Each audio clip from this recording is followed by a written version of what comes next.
더불어민주당은 국민의힘을 향해 민생 법안 처리를 위한 모레 본회의 개최를 촉구했습니다. 국민의힘은 민심을 거스르면서 아마추어 국정 운영을 무리하게 감싸고 돌 때만 민심을 내세우는 뻔뻔한 정치를 중단하라고 비판했습니다. 국회 국토위 전체 회의에서는 정부의 부동산 세제 개편안에 대한 질의가 집중됐습니다. 파워 인터뷰, 오늘은 내년 시행을 앞둔 의료분쟁 조정법 개정에 누구보다 적극적인 목소리를 내고 있는 국민의힘 이소희 의원과 함께 관련 쟁점과 보완 과제를 짚어봅니다.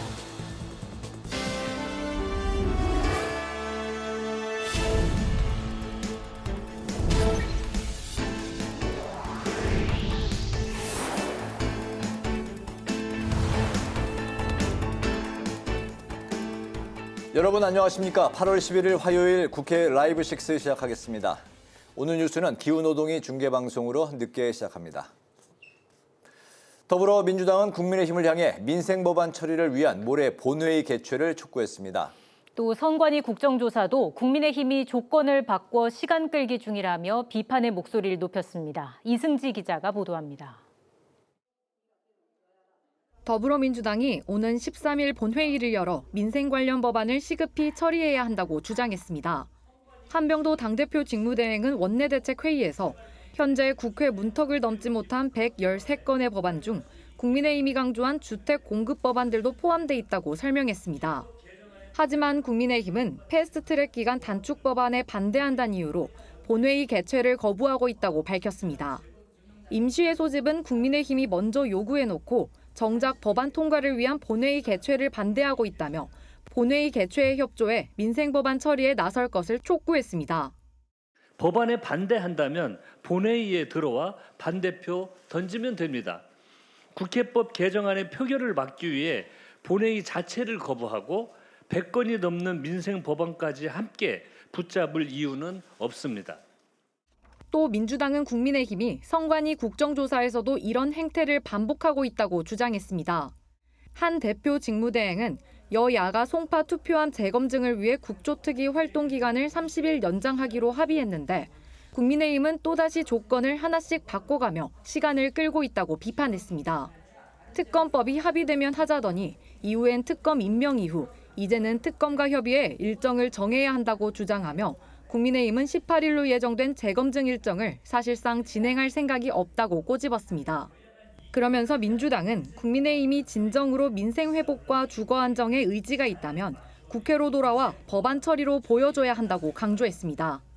국회방송 이승지입니다. 국민의힘은 당정의 세제 개편안 재검토 방침에 졸속 번복이라고 비판했습니다. 또 안규백 국방부 장관의 마오쩌둥 좌우명 발언 논란과 관련해서 경질을 촉구했습니다. 오다힌 기자입니다. 국민의힘은 당정이 ISA 개편안과 주가 누르기 방지법 추진을 번복한 데 대해 졸속 정책이라고 비판했습니다. 또 여당에서 국민의 체감이 정책 결정의 최종 기준이 되어야 한다면서 정부에 항변했다고 하는데 60%가 넘는 국민이 문제를 지적한 보안수사권 폐지는 끝끝내 밀어붙였다고 지적했습니다. 그러면서 아마추어적인 국정 운영을 무리하게 감싸고 돌 때만 민심을 내세우는 뻔뻔한 정치를 중단하라고 촉구했습니다. 국민의힘은 정부가 세제 개편안을 재검토하기로 한 만큼 이참에 지방 미분양 해소 대책도 함께 마련하라고 목소리를 높였습니다. 지방의 부동산 시장은 수도권과 완전히 다른 상황인데 같은 기준으로 규제를 부과한다는 것은 지방을 죽이는 것입니다. 지방의 미분양 해소를 위한 종합적인 부동산 대책을 내놓길 바랍니다. 이와 함께 국민의힘은 안규백 국방부 장관의 경질을 촉구했습니다. 안 장관이 지난 6월 공군 사관학교를 방문한 자리에서 마오쩌둥의 처변 불경, 즉 정세가 변해도 놀라지 않는다는 말을 좌우명이라고 말한 데 대해 도대체 어느 나라 장관이냐고 따져 물었습니다. 이어 안 장관은 탈영 의혹 하나만으로도 이미 결격이고 존재 자체로 군에 대한 조롱이라고 비판했습니다. 국회방송 오다인입니다. 국회 국토교통위원회 업무보고에서 부동산 세제 개편안이 쟁점이 됐습니다. 여당은 주택 공급을 높일 수 있는 보완책을 마련해야 한다고 촉구했고 야당은 세금 부담만 강화하는 정책에는 한계가 있다고 지적했습니다. 김지수 기자입니다. 여야가 주택시장 안정화가 필요하다는데 공감했지만 원인과 해법에 있어서는 이견을 보였습니다. 민주당은 오세훈 시장의 전임 4년 임기 중 서울 지역의 주택 공급 실적이 저조했다고 지적했습니다. 따라서 국토부가 대책만 세울 것이 아니라 서울시의 집행력을 높일 수 있는 방안을 강구해야 한다고 촉구했습니다. 오세훈 시장 전임 4년 동안의 임기 동안에 주택 공급이 얼마나 됐냐 이걸 착공 기준으로 저희가 좀 확인을 해보니까 10년 평균에 비해서 58%밖에 안 돼요. 국민의힘은 이재명 정부 1년 동안 집값이 크게 올랐다고 비판했습니다. 또 국민들의 주거비 부담이 계속 증가하면서 현 정부의 정책 신뢰도 역시 하락하고 있다고 주장했습니다. 각 정부 집권 1년 차에 수도권 주택 매매가 누적 변동률을 한번 표를 한번 보면 나와 있는데요. 현 정부들의 상승률이 제일 높아요. 이번 세제 개편안에 대해서도 민주당은 부작용에 대한 보완책이 필요하다는 입장을, 국민의힘은 정책 자체에 문제가 있다고 지적했습니다. 기존 세입자가 시장으로 나면 전월세 수요가 늘고 또 전월세 가격은 상대적으로 올라갈 수밖에 없습니다. 부부가 멀쩡하게 1주택을 살다가 이제 다주택자로 세금 때려맞게 생겼는데 대통령께서도 결혼을 독려하셨는데 그럼 이것도 제거하셔야 되는 거 아닌가요? 김윤덕 국토부 장관은 부동산 시장 안정화가 세제 개편안의 핵심 목표라고 강조했습니다. 국회 방송 김지수입니다. 국회 기후노동위 전체 회의에서 민주당은 데이터 센터로 인한 장기적 물 부족 가능성을 제기했고 국민의힘은 용인 반도체 클러스터 조성을 조속히 추진해야 한다고 촉구했습니다. 한규미 기자의 보도입니다. 국회 기후에너지 환경노동위원회는 기후에너지 환경부 등으로부터 업무 보고를 받았습니다. 민주당은 이재명 정부의 3대 메가 프로젝트와 관련해 데이터 센터를 운영하면 용수 수요가 크게 늘어날 수 있다고 우려했습니다. 특히 남부지방의 가뭄 상황을 언급하면서 장기적인 물 부족 가능성을 제기했습니다. 대한민국 데이터 센터에서 지금 사용하고 있는 물이 이 물의 96%가 수돗물 사용합니다. 이게 사람과 데이터 센터가 식수 가지고 나중에 언젠가는 싸울지도 모르는 상황까지 될 수 있습니다. 가급적 빨리 지금 기업들이 요청하고 있는 데이터 센터 규모와 그에 필요한 물 필요량을 전체로 다 추계를 해보려고 하는데 현재까지 확인된 내용과 잠정적인 추계량을 저희가 최대한 빨리 정리해서 국민의힘은 용인 반도체 클러스터 조성 진행 과정이 더디다고 지적했습니다. 그러면서 반도체 생산시설 건설을 조속히 추진해야 한다고 촉구했습니다. 조기 착공을 빨리 하셔야 될 것 같습니다. 이거 지금 30년이나 29년에 하시겠다고 하시면 그렇죠? 호남 반도체 이전에 용인 반도체가 성공하는 거를 봐야. 김성환 기후에너지 환경부 장관은 용인이든 호남이든 반도체 팹 건설에 전력이 늦어서 건설이 안 되는 일은 없도록 하겠다고 답했습니다. 김 장관은 문재인 정부의 원전건설 백지화 등 에너지 정책의 실책을 인정하냐는 국민의힘 질의에는 탈원전을 제일 먼저 한 건 박근혜 전 대통령이라고 반박했습니다. 국회 방송 한규입니다.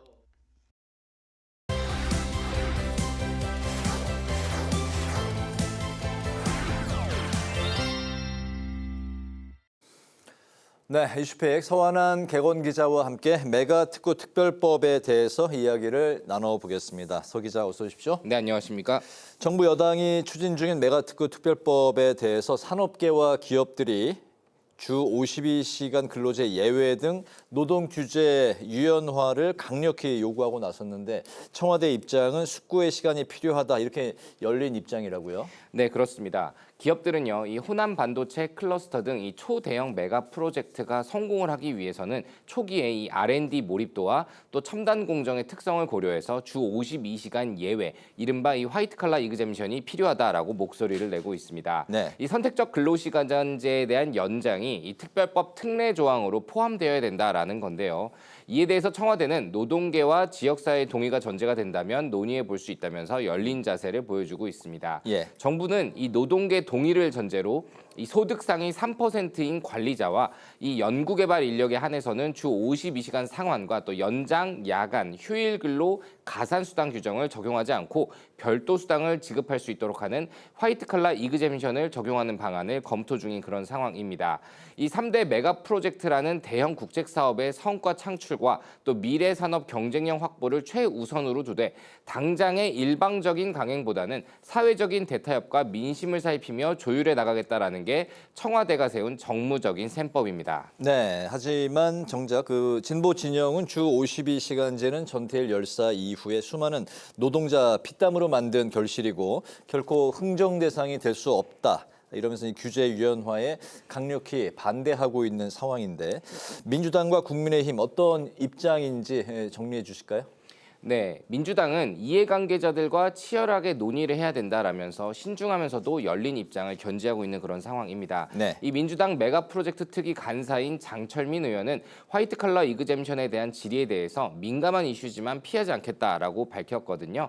또 민주당 이 한정혜 정책위 의장도 지난 9일 기자간담회 때 이견은 당연한 현상이라면서 국회에 맡겨보자고 넘어오는 부분이 있을 텐데 그때부터 이해관계 당사자들과 함께 치열하게 논의를 하면 좋겠다라고 입장을 견지했습니다. 하지만 국민의힘은 이 같은 민주당의 입장이 내로남불이라고 비판을 하고 있습니다. 국민의힘의 고동진 의원은 용인에서는 안 되는 게 호남에서는 되느냐라면서 민주당의 기조변화 가능성을 직격을 했고요. 예. 또 같은 당의 나경원 의원 같은 경우 주 52시간 규제 완화 등을 담은 노동규제 혁파 3법 패키지를 발의를 하면서 여권보다 더 폭넓은 노동규제 완화를 요구하고 있는 상황입니다.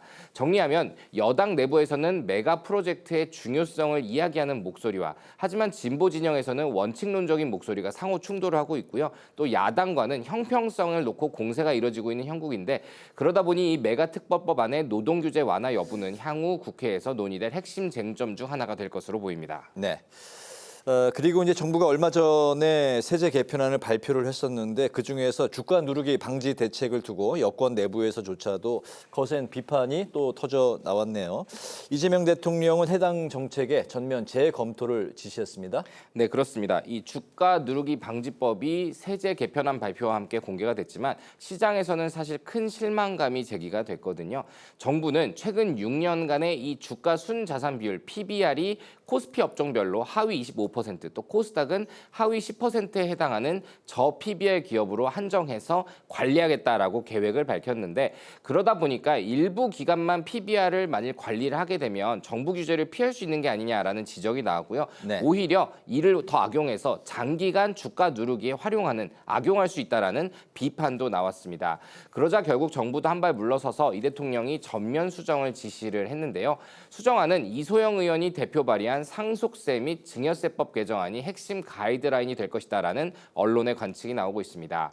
이소영 민주당 의원의 안의 핵심은요. 상장 여부에 따라 세금이 왜곡되는 구조를 근본적으로 개혁하는 내용입니다. 현행법상 상장 기업은 무조건 주가 평가 기준일 앞뒤로 2개월간의 주가만으로 상속과 증여세를 매기다 보니까 대주주들이 세금을 줄이기 위해서 고의로 악재를 퍼뜨리거나 주가를 누르는 왜곡이 발생을 했었는데 이 의원의 안은 이 상장 주식이라고 하더라도 주가가 기업의 순자산 가치보다 현저히 낮게 형성되어 있을 경우는 비상장 주식처럼 자산 가치를 따져서 자산 가치를 보충적으로 더 반영해서 세금을 매길 수 있도록 강제하는 장치를 담고 있습니다. 대주주가 주가를 눌러도 세금 감면 혜택을 볼 수 없게끔 만드는 더 강력한 안이라는 평가가 나온 배경입니다. 네, 그런가 하면은 더불어민주당은 ISA 계좌 혜택 축소 논란에 대해서 더 촘촘해져야 한다 이러면서 대대적인 보완책 마련에 이제 나선 상황인데요. 하지만 국민의힘은 대통령 말 한마디에 이렇게 흔들리는 졸속 국정을 즉각 중단해야 한다 충고를 했네요. 네, 민주당 지도부는 이 주가 누르기 방지법 재설계와 더불어서 최근 중산층과 또 청년층에서 거세게 반발하고 있는 이 ISA 세제 개편안 등에 대해서도 국회 심사 과정에서 혜택을 또 확대 보완하는 대대적인 수정 작업의 가능성을 열어두고 검토를 하고 있습니다. 특히 기존 ISA 계약 기간을 최초 3년, 최대 5년으로 제한하고 연간 2천만 원의 납입 한도 미사용분을 다음 해로 넘기지 못하도록 하겠다라고 정부는 발표를 했었지만 민주당은 기존 IS 안대로 건드리지 않는 쪽으로 입장을 정리하겠다라는 그런 계획입니다. 민주당의 정태호, 이소영, 임광현, 보면 이광일 의원과 또 국민의힘에서 박대출, 강명구 의원이 각각 대표 발의한 ISA 관련 조세 특례 제한법 개정안 6건을 보면 모두 이 납입한도 2월과 계약기간 연장을 허용하는 게 핵심 내용이기도 합니다. 하지만 국민의힘은 이 같은 지점에 대해서 억지 세제 개편안을 내놓았다가 대통령의 호통 한 번에 지휘부 전체가 갈팡질팡하고 있다라면서 강하게 비판의 목소리도 세우고 있습니다. 정점식 원내대표 같은 경우 오늘 원내대책회의 때 이재명 정부와 민주당이 졸속 세제 개편안 재검토를 공식화하고 또 ISA 개편안과 주가 누르기 방지법 추진을 번복하기로 결정했다라고 강하게 비판을 했는데 올 하반기 국회에서는 이 금융 세제 정책을 놓고 여야의 치열한 공방이 그 어느 때보다 강하게 벌어질 것으로 보입니다. 네, 이슈피 오늘은 여기까지 듣겠습니다. 서한한 객원 기자와 함께했습니다. 말씀 잘 들었습니다.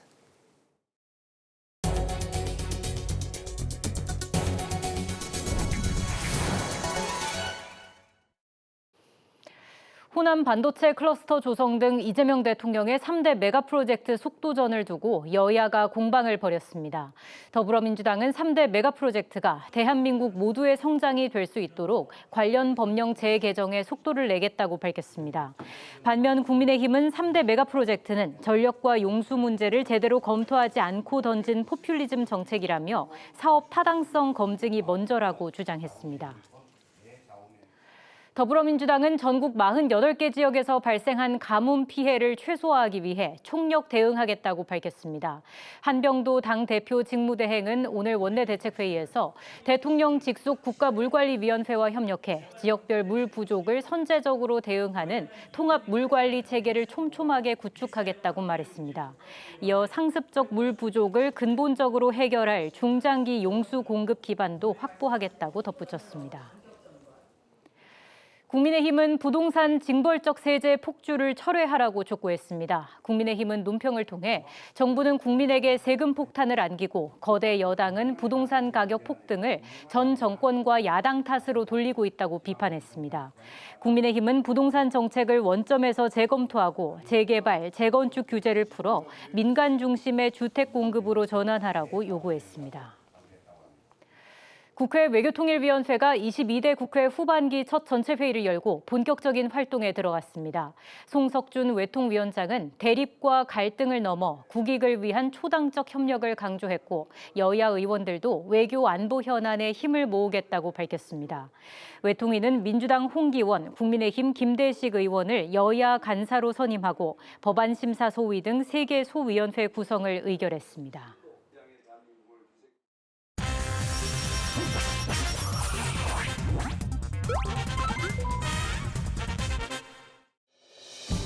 (8월 11일) 정치권의 뜨거운 말말말 오늘의 정치톡입니다. 첫 번째 주제는 재검표 평행선입니다. 서울 잠실 올림픽공원의 개표소 봉쇄 시위가 2달 넘게 이어지는 가운데 여야가 재검표 일정을 놓고 또다시 공방을 벌였습니다. 올림픽공원에 대한 재검정, 재검표를 하기 위해서 한 달 동안이라는 기간을 연장한 것입니다. 그런데 18일 날로 예정돼 있던 걸 국민의힘에서 여러 가지 사유를 들어서 못하겠다라는 식으로 말씀을 하셔서 특검이 합의되면 공개검증하겠다라고 했습니다. 그러다가 특검이 합의되고 난 다음에 특검이 출범하면 하겠다라고 했습니다. 그러다 또 특검이 출범하니까 이제는 특검과 협의해서 하겠다라고 합니다. 이게 말바꾸기고 전형적인 시간 끌기 아니겠습니까? 특검과 연계해서 특검과 같이 병행했으면 좋겠다라는 의도로 8월 18일 날 잠정 합의가 된 겁니다. 17일, 18일 정도 되면 대통령이 특검을 임명할 예정으로 되어 있다는 그런 이야기가 또 나오고 있는 그런 상황이고 특검이 확정이 되면 특검과 협의해서 공개 검증하는 걸 일정을 맞추었으면 좋겠다. 여야 원내 지도부는 지난 1일 종료 예정이던 국조특위 활동 기간을 한 달 연장하면서 오는 18일에 재검표를 하기로 잠정 합의했었죠. 하지만 국민의힘에서 선거관리위원회 특검 출범을 앞둔 만큼 재검표를 특검과 연계해야 한다고 주장하면서 여야 간의 입장이 엇갈렸는데요. 최근 선관위의 투표율 임의 수정 및 투표자 수 오입력 의혹이 잇따라 제기되면서 국민의힘은 더욱 강경해진 모습입니다. 선관위의 이 부실한 행태가 점입 가경 아닙니까? 미래의 투표수를 미리 작성했다는 것처럼 정말 가경이라서 사실은 이제 재검표를 지금 이렇게 하는 경우에는 선관위의 인력, 선관위의 시스템 안에서 재검표하게 되는 거거든요. 그래서 이것은 오히려 특검을 앞두고 증거인멸로 이어질 수 있다. 국정조사라고 하는 것은 수사 기능이 없습니다. 그렇기 때문에 수사 기능이 있는 특검을 하자고 하는 것이 의원들의 그 이야기고, 또 여당 의원들은 그냥 오세훈이 몇 표 받았는지 정은호 후보가 몇 표를 받았는지 그것만 확인하자는 거잖아요. 단순한 확인의 문제가 아니고 선거 시스템 전반에 대해서 특검을 통해서 다 맞춰보자는 거잖아요. 이처럼 국민의힘은 선관위가 수사 대상인 만큼 특검 2회 하에 공개 검증을 해야 한다며 일정 조정을 요구했고, 민주당에서는 이달 중으로 재검표 일정을 잡아야 한다는 점을 재차 강조했습니다. 8월 18일 도저히 못 받겠다면 24일이든 25일이든 6일이든 좋습니다. 8월 중으로 올림픽공원 공개 재검증 날짜를 잡읍시다. 본인들의 정치적 입장을 모면하기 위해서 장동혁 대표가 올림픽공원에 가기 위해서 이 상황을 끌어가고 있는 것입니다. 선거의 공정성과 투명성을 밝히기 위해 출발했던 선관위 국정조사 특별위원회가 여야의 이견을 좁히지 못한 채 파행을 거듭하고 있는데요. 정쟁이 아닌 국민의 참정권을 지키기 위한 국정조사가 되기를 기대해 보겠습니다. 이어서 두 번째 주제는 5위 쟁탈전입니다. 8.17 더불어민주당 전당대회의 열기가 고조되는 가운데 최고위원 당선권 마지노선인 5위 자리를 놓고 치열한 접전이 벌어지고 있는 모습입니다. 오히려 더 흥미롭게 생각하는 것은 최고위원들 현재 3친명 2친청 아니에요. 그런데 여기에서 과연 수석 최고위원이 최민희 후보냐 박선원 후보냐, 그리고 마지막 5등 5위가 들어가고 안 들어간 차이 아니에요. 이것이 더 관심 있게 호남에서는 투표가 이루어질 거예요. 1, 2, 3, 4위가 어느 정도 흐름이 이제 잡혀가는 것 같아요. 최고위원회 구성비를 제일 좋은 건 승리자가 4대1 구도를 만드는 게 제일 좋은 거 아니에요. 근데 지금 현실적으로 보면은 4대1 구는 만만치가 않은 것 같아요. 신의 영역이라고 하지만 3대2냐 2대3이냐 이 싸움 아니에요. 그러면 5위를 누가 가져오느냐. 이 싸움에 치열한 싸움이 되는 거 아니겠어요. 민주당 선거관리위원회에 따르면 최고위원 누적 순회 경선 결과에서 1위에서 4위권의 윤곽이 어느 정도 드러난 모습인데요. 다만 5위 자리를 두고 친명계 김용 후보와 친청계 이성윤 후보가 적은 표 차이로 초접전을 보이고 있는 양상입니다. 5위 경쟁을 펼치는 두 후보의 명분과 상징성 대결도 뜨거운데요. 김용 후보는 이재명 정부 지원을 강조하며 검찰 표적 수사의 피해자 서사를 앞세워 당원 결집을 호소하는 반면, 검사장 출신인 이성윤 후보는 정청래 당대표 후보와 연대를 강조하며 검찰 개혁을 끝까지 완수하겠다고 목소리를 높였습니다. 당권 주자들도 지원 사격에 나선 모습인데요. 김민석 총리가 차에 김용 후보님을 태우신 이후 밀어달라는 큰 시그널. 아니 그걸 굳이 얘기해야 안 돼요? 지난번에 전당대회 할 때 제가 수석 최고위원 될 때 우리 대통령님께서 아니 김민석 후보 왜 표가 안 나오지? 이렇게 하시고 제가 같이 차에 탔었는데 그때 그게 굉장히 화제가 됐었는데. 그래서 이분들이 힘을 받을 수 있도록 최민희 의원은 사자성어로 될 것 같아. 여기 이성윤 의원은 간당 전북 출신이고 그러니까 이성윤 의원을 먼저 다 찍어주시기 바랍니다. 아셨어요? 오늘부터 시작되는 호남 권리당원 투표가 분수령이 될 것으로 보이는 가운데 경기와 서울권의 경선 결과 발표에 따라서 순위가 뒤집힐 수도 있다는 전망이 나오고 있는 분위기입니다. 최고위원 당선권인 5위의 주인공은 누가 될까요? 이에 따라 차기 지도부의 리더십 지형도 결정될 것으로 보입니다. 지금까지 오늘의 정치톡이었습니다.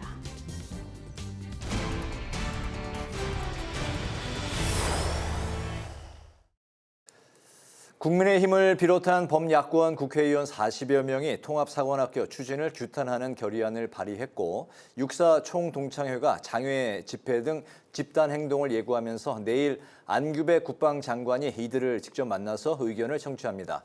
사관학교 통합 이슈가 여전히 뜨거운 가운데 오늘은 국회 국방위 여당 간사인 더불어민주당의 김병주 의원과 전화로 연결해서 관련 이야기를 자세히 들어보겠습니다. 의원님 안녕하십니까? 네, 안녕하세요. 김병주입니다. 네. 국방부가 어제 국군 사관학교 창설 목적이 미래전 대비 교육 효율화, 합동성 강화 등이라고 다시 한번 강조를 했습니다. 최근 일각에서 육사 문책용 통합 논란이 불거지자 정책의 본래 취지를 다시 설명을 했는데요. 국방위 간사로서 사관학교 통합 논란에 대해서 어떤 의견이실까요?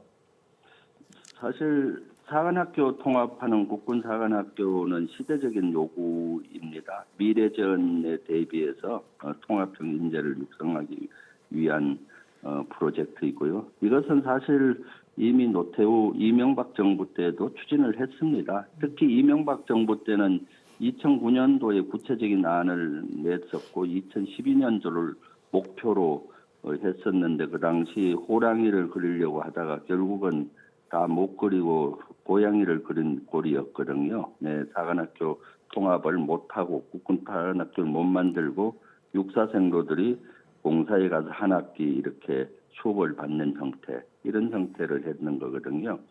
육사 문책용 프레임은 이것은 정책의 본질을 흐린다고 봅니다. 육사 문책용이 아니라 사실 12.3 내란이 일어나면서 우리 국민들이 여러 가지 그 문제점을 고민을 했었습니다. 민주주의가 선진화된 나라에서 12.3 쿠데타가 웬 말이냐, 6.3 쿠데타가 웬 말이냐, 12.3 쿠데타가 웬 말이냐는 이런 것들이 나왔지 않습니까? 그렇기 때문에 교육의 문제가 되지 않았느냐라고 그때부터 자성의 목소리가 나와서 시작이 됐는데 본질은 미래전장에 대비한 사관학교 통합 아닙니다. 내일 다행스럽게도 안규백 장관이 육사 총동창회를 만나서 여러 가지 공감대를 넓히기 위한 노력을 한다고 하니까 다행입니다. 이것은 좀 더 설명을 하고 국민 공감대를 형성해 가면서 갈 필요가 있다라고 생각합니다. 예. 이제 범야권 의원들이 사관학교 통합 추진을 규탄하는 결의안을 발의했고요. 육사 총동창회 또한 대통령 발언 논란과 추진 등에 반대하는 장외 집회를 예고했는데요. 말씀하신 것처럼 안규백 장관이 내일 육사 총동창회와의 회동을 가질 것으로 보입니다. 좀 더 구체적으로 내일 회동에서 어느 정도 설득과 협의가 좀 이루어질 것으로 보시는지요? 내일 안규백 장관이 육사 총동창회와의 대화는 아마 설득보다는 말을 듣기 위한 청취의 목적이 더 많다라고 봅니다. 안 장관이 납득시키려는 그런 자리라기보다는 동창회 입장이 무엇인지 충분히 듣는 자리가 될 것이라고 봅니다. 예. 그리고 그러한 여러 가지 문제점 중에서 받아들일 거는 충분히 받아들이고요. 그리고 나서 아마 이것의 필요성을 좀 더 얘기할 걸로 보입니다. 중요한 것은 이런 것들이 대화문을 열어놓고 지금 이재명 정부가 국민 의견 수렴을 청취해서 최종안을 만들려고 하고 있지 않습니까? 그래서 다양한 목소리를 듣는 과정이라고 보면 되고요. 육사 총동창회에서도 사실은 과거에 너무 집착할 것이 아니라 미래 우리 안보 위협에 어떻게 대응할 것인가를 고민을 할 필요가 있다라고 보입니다. 그래서 사실은 사관학교가 육사 같은 경우 국군 사관학교 통합되면 없어지는 형태상이 되다 보니까 총동문회에서는 반발은 자연스러울 수 있죠. 초등학교가 예를 들어서 학생들이 줄어들어서 폐교되는 학교가 있을 경우도 총동문회에서는 엄청 반대하거든요. 그렇기 때문에 그렇지만은 과거에 집착할 것이 아니라 미래 우리 안보, 국민의 안전과 국가의 안전을 어떻게 지켜낼 인재를 육성할 것인가에 좀 더 집중하는 오픈마인드가 필요하다고 보입니다. 네. 마지막으로 민주당 전당대회 상황에 대해서 여쭤보겠습니다. 경선 2주차까지는 김민석 후보가 앞선 상황인데요. 이번 주말에 전체 권리당원의 70%가 넘는 호남과 서울, 경기 경선을 앞두고 있습니다. 현재까지 박빙 승부를 이어가고 있는 두 후보의 최대 승부의 관건은 뭐라고 보십니까? 관건은 여러 가지가 있지만 핵심적인 관건은 누가 이재명 정부의 성공을 더 잘 뒷받침할 것이냐라고 보고 있습니다. 사실 이번에 선출되는 최고 위원과 당 대표 같은 경우는 지도부는 이재명 정부 2년차, 3년차를 같이 가는 지도부 아니겠습니까? 이재명 정부는 그 1년 동안은 12.3 내란으로 인해서 비정상적이었던 여러 분야를 정상화시키고 이제 도약하는 단계고 2년차, 3년차의 성과를 내야 되는 시점이거든요. 그러면 우리 여당인 민주당이 지도부가 이를 뒷받침해 줘야 되는 거죠. 민주당의 역할은 야당 시절과는 다르지 않습니까? 그래서 공력을 유지하고 또 입법으로 정부를 뒷받침해야 된다고 생각을 하고 있습니다. 이러한 기준이 저는 권리당원의 집단지성으로 발휘돼서 효율적이고 능력 있는 지도부가 선출되리라고 봅니다. 그래서 사실 이번 주가 가장 분수령 아니겠습니까? 아직 호남과 수도권 권리당원이 70% 정도 되고 그리고 여론조사도 있고 하기 때문에 상당히 중요한 한 주가 될 것이라고 생각합니다. 또 하나는 경선이 끝난 후에 분열 없이 하나로 모이는 리더십을 누가 발휘할 것이냐 이것이 또 하나의 관건이라고 생각을 듭니다. 이재명 정부 성공을 위해서 실제 민주당의 성공을 위해서 이번 전당대회가 아주 중요하죠. 또 이번 기회에 이 방송 듣고 계시는 권리당원분 계시면은 투표에 적극적으로 참가해서 당원 주권 시대를 당원의 주인이 권리당원임을 인식시키는 것도 아주 중요하다고 생각이 듭니다. 네. 네, 알겠습니다. 오늘 말씀 여기까지 듣겠습니다. 고맙습니다. 지금까지 더불어민주당 김병주 의원이었습니다.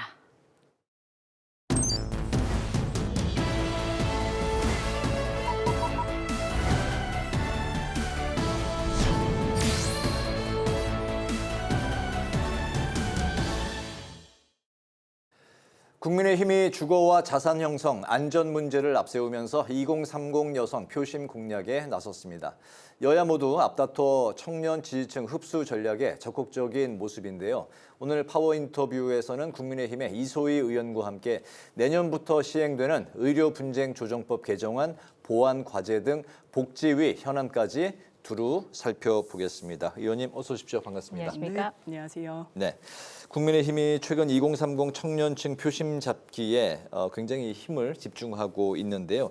어제 여성 청년 당원 교육 프로그램인 2030 미래의제 연구소를 출범을 시켰고 당 부동산 정책 정상화 특별위원회도 이르면 이번 주 중에 현장을 방문을 해서 민심 행보를 이어갈 것으로 이제 전해졌습니다. 현재 최근에 이 같은 지도부의 청년 친화적인 행보 어떻게 평가를 하실까요? 저는 일단은 되게 긍정적인 변화라고 생각을 하고요. 네. 특히나 청년의 이슈에 있어서는 청년들에게 직접 듣는 게 맞고 또 그리고 의제 발굴도 청년들이 할 수 있으면 좋고 그렇게 발굴한 이슈들을 정책적으로 청년들이 제안할 수 있는 것들이 좀 필요하다고 생각을 하거든요. 네. 그래서 보통 청년들이 정치권에서 언급이 될 때는 선거 때 임시적인 약간 일시적인 이벤트성으로 할 때가 좀 많잖아요. 저는 사실 청년들의 문제점은 보통 보면 주거나 일자리 그리고 자산 형성 이런 문제들인데 사실 이런 것들이 임시 지원에서 끝나는 게 아니라 굉장히 지속적으로 계속해서 봐야 되는 이슈들인 거잖아요. 그래서 저는 이번에 우리 당에서 2030 미래의제 연구소도 이게 교육 프로그램을 좀 넘어서 청년 싱크탱크로 좀 역할을 하면 어떨까 이런 생각이 좀 들었었거든요. 그래서 아까 말씀드렸듯이 좀 청년들이 직접 기획자가 돼서 의제 발굴하고 정책들 제안하고 또 의원님들이 그런 주제에 있어서 정책을 말씀할 수도 있고 또 법을 발의할 수도 있는 거잖아요. 그래서 그런 지속적인 과정을 좀 거쳐야 청년들의 마음을 얻을 수 있지 않을까 이렇게 생각을 좀 해봤습니다. 예, 최근에 2030 세대에서 국민의힘에 대한 지지가 좀 높아졌다 이런 분석도 나오고 있고요. 그 관련해서 토론회도 의원님께서 개최하신 걸로 알고 있습니다. 주제가 왜 2030은 보수를 선택했는가라는 것이었고요. 이런 좀 국민의힘의 청년 친화적인 행보가 계속해서 신뢰를 얻으려면 어떤 정책 실현, 좀 어떤 입법이 필요하다고 보시는지요? 이게 청년이 보수화 됐다 이런 말씀을 좀 많이 하시는데 저는 그 해석이 일단은 좀 잘못됐다 이렇게 좀 생각을 하고요. 제가 지난 토론을 할 때도 그날 참석했던 전문가분들이 공통적으로 말씀을 했던 건 민주당도 지금 좀 청년들이 민주당에서 멀어졌다 이런 평가를 많이 하고 계시잖아요.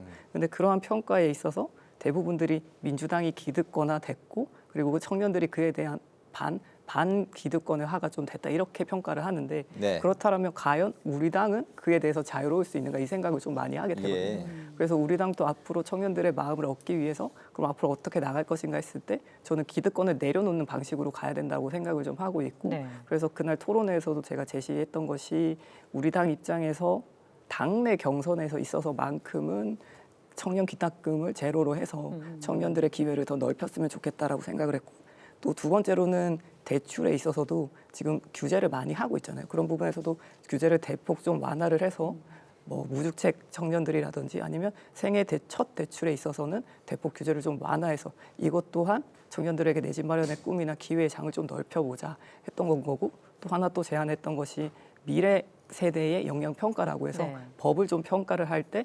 이 제도에 대해서 이 법에 대해서 청년들의 미래에서 얼마나 비용을 또 책임지게 될지 이런 부분을 좀 평가를 할 필요가 있다. 이러한 세 가지를 좀 제안했었는데요. 그래서 우리 당에서 앞으로 어떠한 방향으로 나아갈지에 대해서 좀 생각해 볼 필요가 있다고 봅니다. 네. 국민의힘이 이제 또 내일은 보안 수사권 폐지 때문에 여성들이 이제 안전 문제에 이제 봉착했다. 뭐 이런 이제 의식에 대한 그 토론회도 이제 개최를 하는데 형사소송법 개정 후에 청년 여성들의 이제 불안감이 커졌고 또 정부 여당에 대한 2030 여성의 그 이탈 추세에 맞춰서 표심 공략에 나섰다. 뭐 이런 이제 평가를 듣고 있네요. 이런 그 토론회 같은 노력, 이런 움직임이 피해자 보호 입법 그리고 실효성 있는 대안을 제시를 할 수 있다고 보실까요?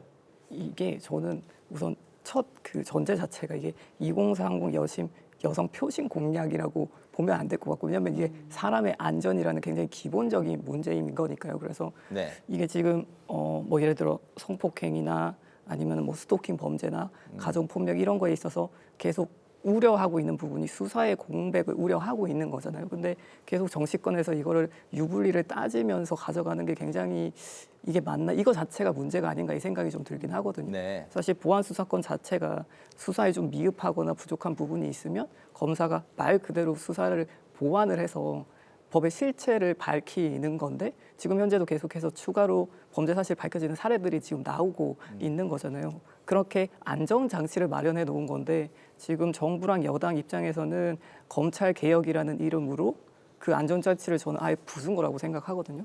그래서 진짜 필요한 게 무엇인가 피해자의 권리를 챙길 수 있는 안정장치를 2중 3중으로 마련해도 부족할 상황인데 그렇기 때문에 보안 수사권에 있어서는 전면 재검토가 필요하고 개정되는 방향으로 가야 되지 않나 이렇게 생각이 좀 듭니다. 예. 네. 청년 정치인으로서 이재명 정부가 재검토를 예고한 청년 정책에 대한 의견도 좀 들어보겠습니다. 그 결혼 페널티 등을 두고 국민의힘에선 정치적 쇼다 이런 입장도 보이고 있는데요. 결혼 페널티 개선안의 그 실질적인 효과에 대해서는 어떤 생각을 갖고 계실까요? 뭐 당연히 결혼 뭐 그런 제도에서 불이익이 있으면 개선이 돼야 되는 게 맞죠. 근데 네. 이재명 정부에서 지금까지의 좀 모습을 봤을 때 이게 진정성이 있나 이런 생각이 좀 들기는 해요.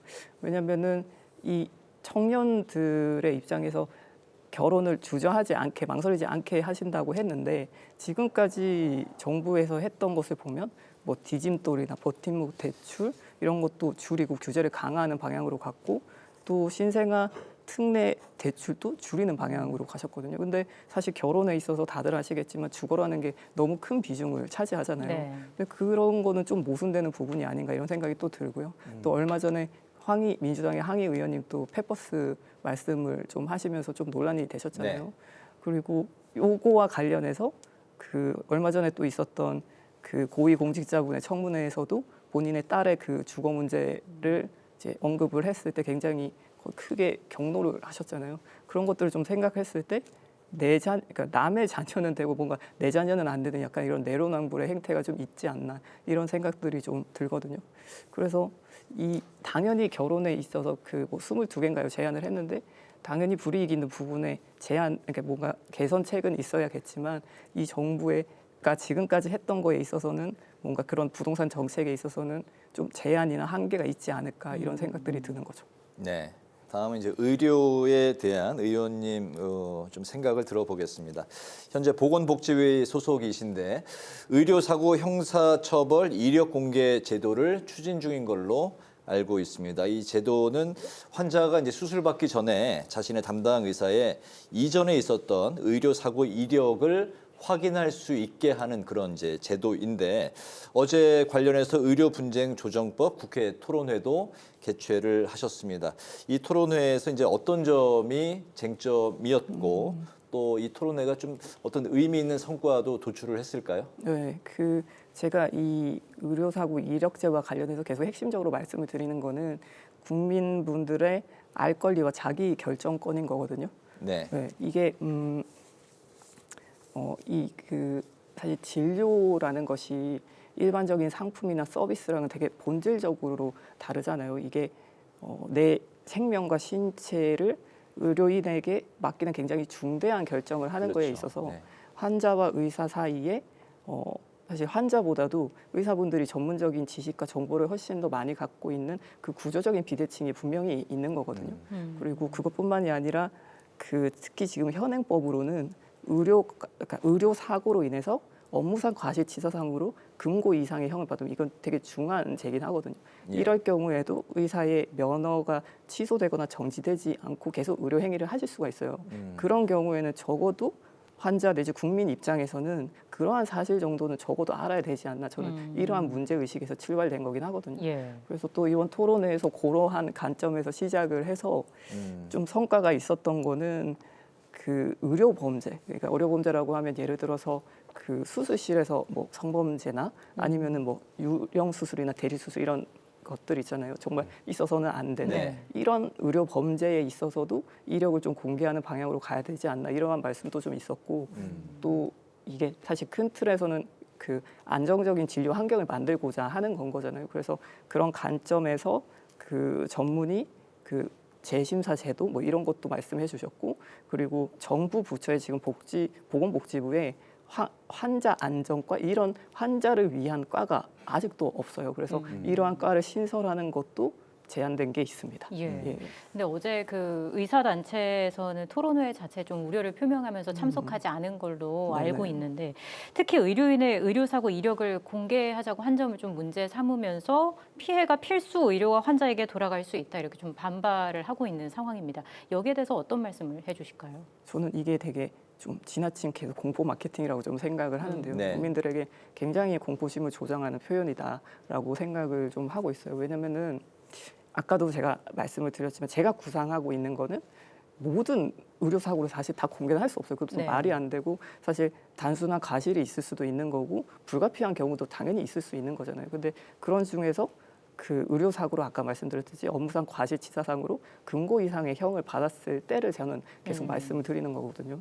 이게 2025년 그러니까 작년에 보건복지부에서 나왔던 자료에서도 이렇게 의료사고로 업무상 과실치사상 금고 이상을 받은 경우가 1년에 13건에 불과하거든요. 사실 이런 경우에 대부분의 의사분들이 포함이 되는 거는 아닌 건 거죠. 그리고 어제 토론회에서도 이게 의료사고의 형사사건에 진료값의 분포도를 봤을 때 이게 필수 의료 기피하는 것과 이런 것 이게 인과관계가 없다라고 말씀을 하셨거든요. 그래서 그런 것들을 좀 기반으로 했을 때 필수 의료가 위축이 돼서 환자분들께 오히려 피해가 돌아간다라고 하는 거는 굉장히 공포를 조장하는 거고 좀 과장된 표현이다 이렇게 좀 말씀을 드리고 싶은 거죠. 비단 이 화두가 이제 최근에 나온 게 아니라 오래 전부터 나오긴 했는데 별로 좀 진척이 없었던 사안이기도 합니다. 이번에 좀 강한 의지로 좀 진전을 볼 수 있을까요? 이게 진짜 지금 말씀대로 계속해서 얘기가 돼 왔었지만은 이게 구체화되지는 좀 않았던 것 같아요. 그러니까 몇 번의 국정감사나 아니면은 비슷하게 의원님들이 계속 발의하시기는 했었는데 이게 어느 정도 얘기가 되다가도 좀 크게 항상 좀 의료사고에 있어서는 항상 어떤 사건이 있었을 때의 변화가 좀 있었던 것 같긴 한데 근데 이게 사실 사건이 있고 나서 하는 거는 예방적 효과가 없는 거잖아요. 그래서 이번에 이렇게 제가 좀 새로운 의제를 던졌을 때 같이 좀 의료계에서도 나와서 만약에 반대를 하신다면 왜 반대를 하시는지 좀 더 공론화를 해서 얘기를 해보면 좀 더 진척이 있지 않을까. 그리고 저도 이 논의 자체가 네. 계속해서 얘기를 해야 더 섬세하게 만들어지고 또 이게 좀 균형점을 저도 찾아가야 된다 생각하거든요. 환자의 권리도 보호해야 되는 거고 의료진의 권리도 보호해야 되는 거기 때문에 그 균형점을 맞추려면은 계속해서 더 많은 논의가 있어야 된다고 생각하고 그러면은 충분히 좀 더 구체화돼서 얘기가 이번엔 좀 진척이 있지 않을까 그렇게 생각을 합니다. 알겠습니다. 네. 마지막으로 이제 국민의힘 당내 상황에 대해서 여쭤보겠습니다. 장동혁 대표가 이제 취임 1주년을 맞게 되는데 오는 26일 정도의 개혁안을 이제 발표하기로 했습니다. 그 전에 이제 18일로 예정된 윤리위 징계 결정이 당내 이제 갈등의 좀 분수령이 될 걸로 보입니다. 초선 의원으로서 장동혁 대표의 이번 그 혁신안에 거는 좀 기대가 있을 것 같은데요. 어떻습니까? 일단 혁신이라는 말 자체가 굉장히 크게 변화를 바꾸겠다라고 하시는 거니까 네. 그 변화의 시작을 만든 것 자체가 일단 저는 좀 기대가 된다고 보여지거든요. 어쨌든 네. 지금 당장에 우리 당에 제일 필요한 건 변화, 쇄신 이런 거라고 저도 생각을 하니까요. 근데 국민들이 진짜 이런 우리 당의 변화를 바라는 부분은 이게 누가 뭐 당의 중심이 되느냐 사실 이거보다도 앞으로 우리 당이 어떤 정치를 할 것이냐 이런 것들에 더 포커싱이 맞춰져 있다 생각을 하거든요. 그래서 정치를 이 판단하는 기준이 자꾸 이런 특정한 인물 이거보다는 당의 앞으로의 비전 그리고 어떠한 정책을 펼칠 건지 좀 그러한 것에 좀 포커싱이 맞춰져야 국민들도 우리 당을 또 한 번 더 돌아보고 그 민심을 좀 얻을 수 있지 않을까 이런 생각이 좀 들긴 해요. 그래서 그 쇄신안 자체가 우리가 어떠한 방향으로 나아갈지 그리고 무엇을 지켜나갈지에 대한 방향이 되고 그게 또 우리 당의 변화의 새로운 출발점이 됐으면 좋겠다 이런 바람을 가지고 있습니다. 네, 어떤 알겠습니다. 내용이 담길지 또 지켜봐야겠습니다. 파워 인터뷰 오늘은 이소희 국민의힘 의원 모시고 다양한 말씀 나눠봤습니다. 오늘 말씀 잘 들었습니다. 고맙습니다. 감사합니다. 네, 오늘 국회 라이브 6는 여기까지입니다. 시청해주신 여러분 고맙습니다.